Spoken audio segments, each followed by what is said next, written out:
Hello students, welcome to online course of Mechanical Measurement and Metrology. Myself Abhishek Trivedi from Mechanical Engineering Department at LJ Institute of Engineering and Technology. We are discussing the chapter comparators.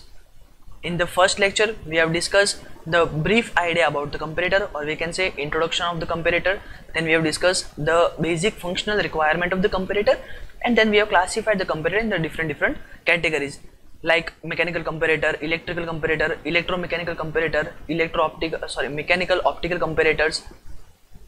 And also we have discussed some advanced comparator as well. Today we are going to start with our first comparator, that is a dial indicator. Dial indicator falls under the category of mechanical comparator. As I have told you in the last lecture that we are not going to learn each and every comparator, we are just learn some mechanical comparator, LVDT, or we can say linear variable differential transformer. Then we are going to discuss the basic optical comparator and the one pneumatic comparator, or we can say Solex comparator, because these comparators are very much useful for the mechanical industries.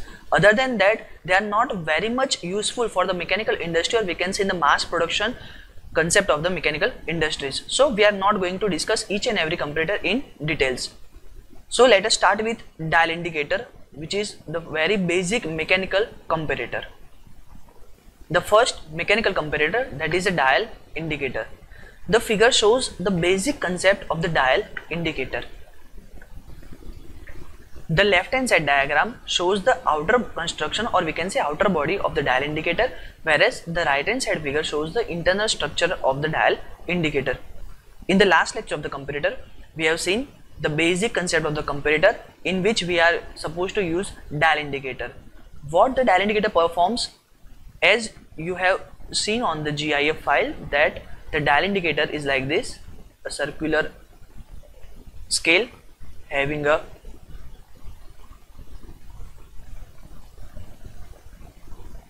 probe like this. Here the pointer and the scale has been provided.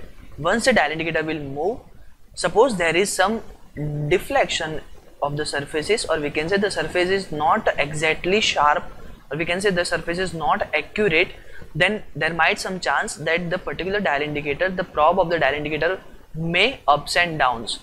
Suppose the probe will be moving in upward direction, then it will directly generate some sort of deflection over the pointer in the dial indicator.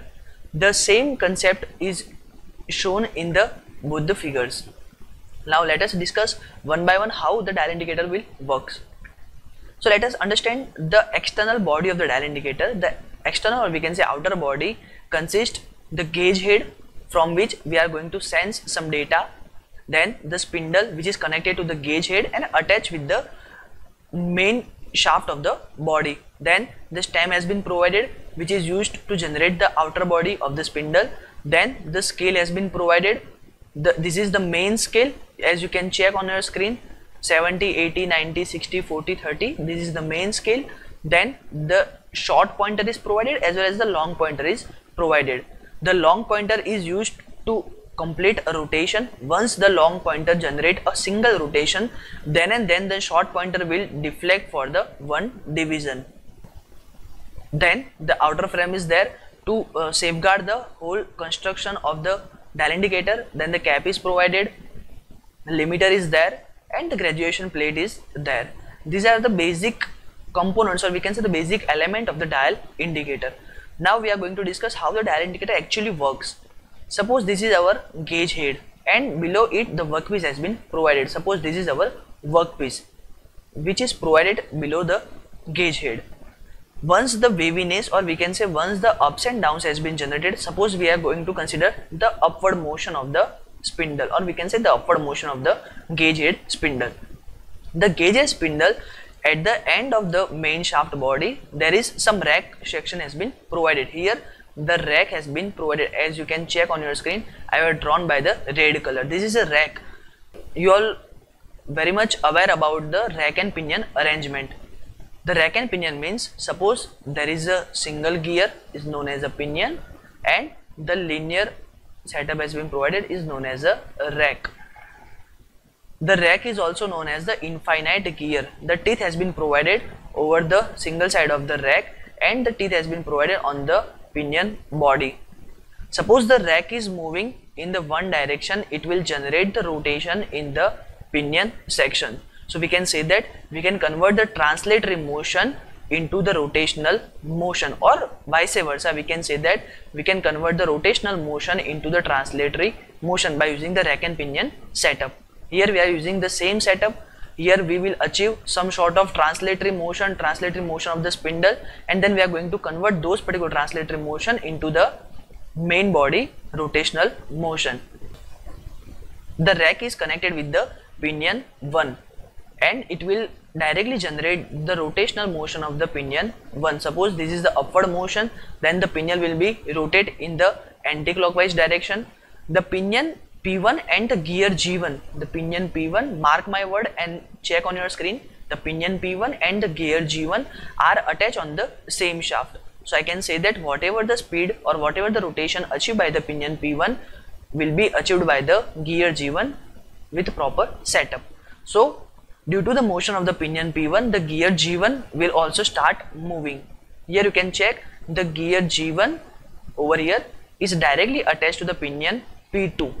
So I can say that the whatever the motion of the gear G1 is generated, it will be converted, or we can say it will be transferred to the pinion P2. Then pinion P2 is again attached with the gear G2. So due to the motion of the P2, the G2 will also start moving, and then the G2 is connected with the P3 over here. Here this is the G2 and the motion of the P3. So I can say that first of all, due to the motion of the rack, P1 will transfer the motion to the G1, then G1 transfer the motion to the P2, P2 again transfer the motion to the G2, then again G2 transfer the motion to the P3, and at the end of P3 again transfer the motion to the G3, and the G3 will connected with the pointer.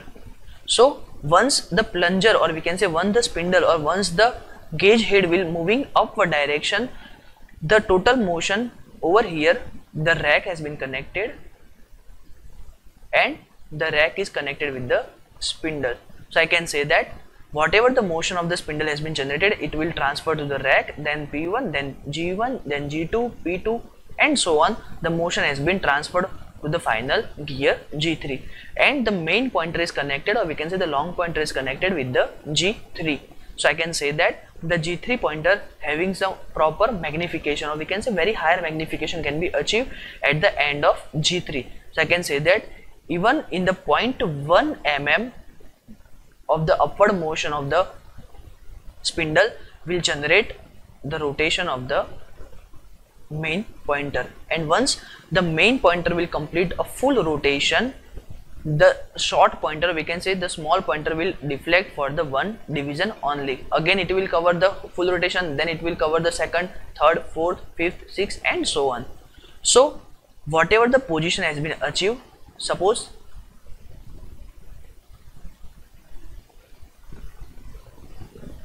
the small scale shows the position number 3, this is the 3, and the long scale shows the position number, let's say 40. So I can say that what is the total displacement? I can say that 3 rotation plus 40 division. This is the total rotation achieved by the dial indicator. So guys, this is the basic concept of the dial indicator and how it will work. Dial indicator amplifies the length, or we can say the linear dimension, and translate it into the rotational motion over the circular scale with the pointer arrangement. This is the basic concept of the dial indicator. It is mostly used, we can say, where is the dial indicator applicable? So we can say that dial indicator is mostly used to check the errors in the geometrical forms, to check the parallelism, to check the flatness, roundness of the workpiece and so on. Suppose if you have to find the geometrical format, or if you have to compare the geometrical format, or if you have to differentiate the geometric form, then we are using dial indicator with very priority. So this is the dial indicator. Now let us discuss. It is also used, the dial indicator is also used to compare and find the difference in the height of the two identical workpiece. That's why we are using the dial indicator as the basic instrument, as a comparator in the mass production, where we are supposed to find only and only the linear dimensions. So dial indicator is most applicable for those concepts. Now let us discuss the second mechanical comparator, that is the Johnson microcator. The figure shows the structural, or we can say the schematic view of the Johnson microcator. Before understanding the Johnson microcator, let us understand a single concept. Suppose you have a metal strip. Suppose this is the metal strip, very thin and long metal strip, which is attached to the fixed end. Now you start rotating one end of the metal strip, the other end is fixed. You start to rotate, or we can say you start to twisting the one end of the metal strip, and you are continue this particular procedure till the time, then you will achieve the metal strip like this.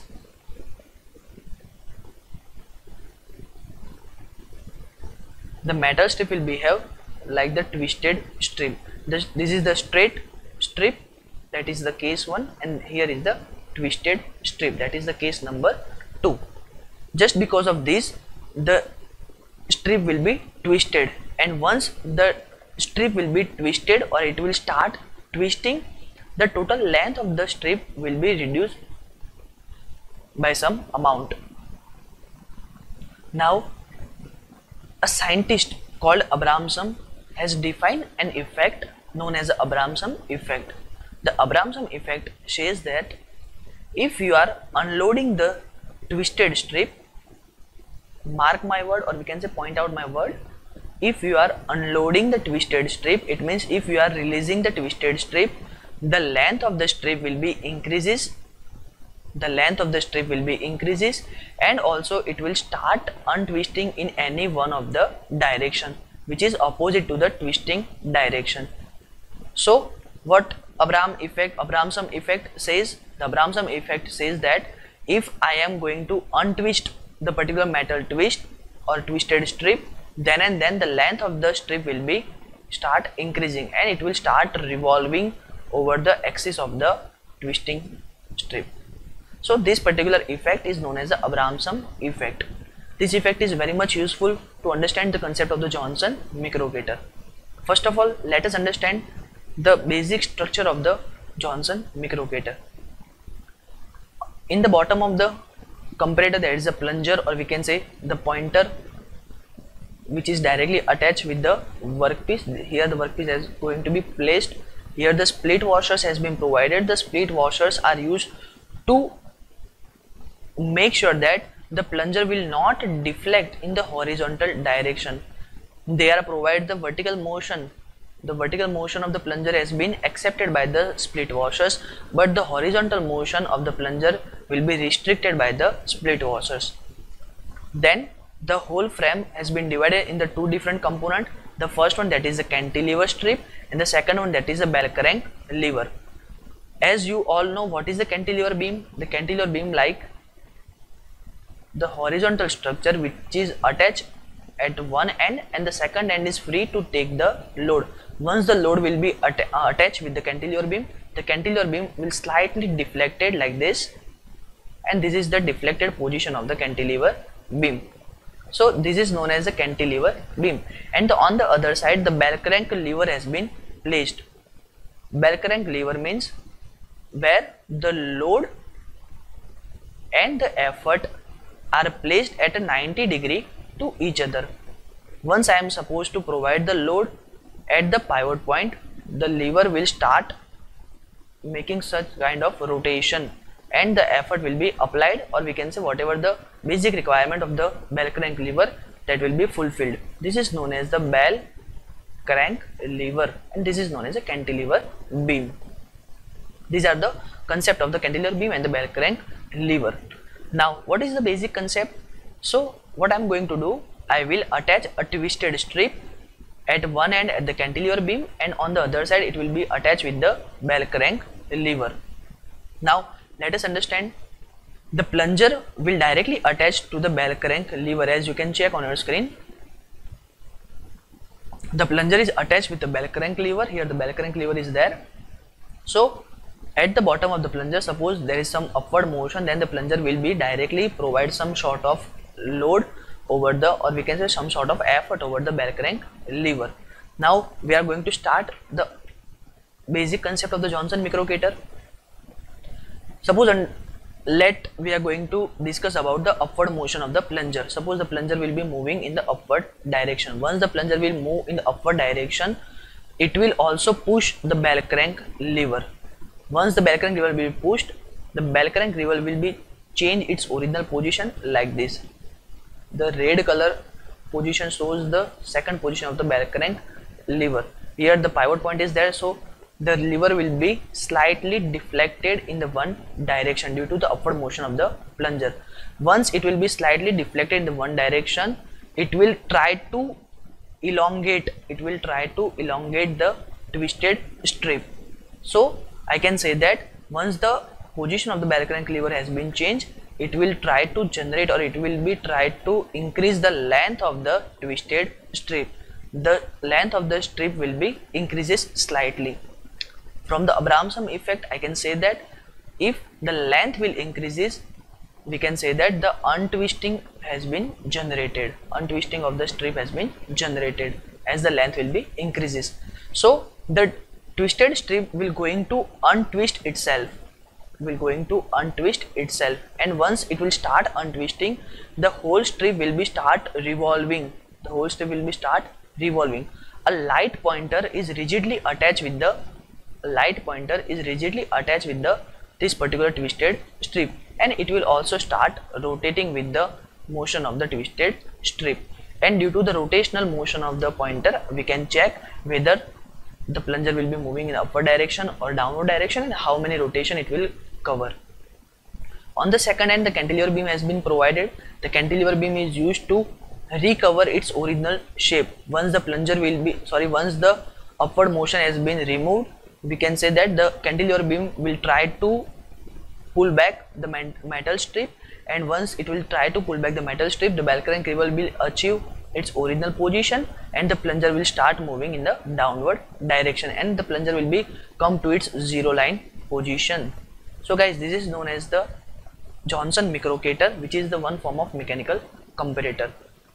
Now what is the Abramson effect? When the tension is applied to the twisted strip, it will start untwisting, and it is known as the Abramson effect, and due to which the pointer which is attached to it, it will start rotating over the calibrated scale. And from the calibrated scale, we can check whether the particular pointer will rotate in the particular rotations or not. If all the rotations are under the acceptable range, then we can say that whatever the workpiece is there, the workpiece will be fall under the acceptance category. And if the particular rotation, or we can say the particular calibration of the scale will be beyond our acceptable range, then we can say that the particular workpiece will be rejected by the firm. So guys, this is the basic concept of the Johnson microcator. Here we are going to end our lecture. Today we have discussed the two basic mechanical comparators. The first one, that is a dial indicator, and the second one, that is a Johnson microcator. From the next lecture, we are going to discuss the another mechanical comparators. Probably we are starting with the sigma comparator. Till then, thank you.